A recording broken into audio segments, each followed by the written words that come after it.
একদিন এক সিংহ খাবার পরে আরাম করে এক গাছের নিচে বিশ্রাম করছিল। সেই গাছের পাশে এক দুষ্টু ইঁদুর বাস করত। সেই ইঁদুরটি ছিল খুবই বদ। সে সিংহটিকে ঘুমাতে দেখে বেশ মজা পেল, আর সে সিংহটিকে তিরস্কার করে তার সামনে নাচানাচি শুরু করলো। কিন্তু হঠাৎ সিংহের ঘুম ভেঙে গেল। সে ইঁদুরটিকে ব্যঙ্গ করতে দেখে ভীষণ রেগে গেল আর বলল, তোর এত বড় স্পর্ধা যে তুই জঙ্গলের রাজার সামনে বেয়াদবি করছিস, আমি এখনই তোকে খেয়ে ফেলবো। হুজুর, আমার মস্ত বড় ভুল হয়ে গেছে, আমাকে ক্ষমা করুন। আর আমি এত ছোট যে আপনি আমাকে খেলে আপনার পেটই ভরবে না।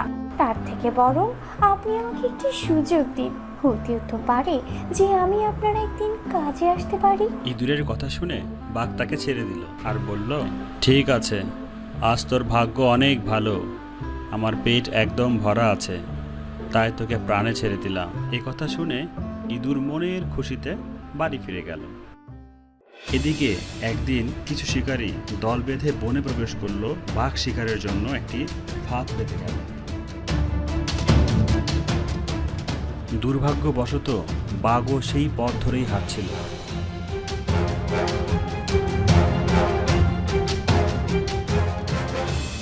হাঁটতে হাঁটতে ক্লান্ত হয়ে সে এক গাছের নিচে বিশ্রামের জন্য এসে বসল।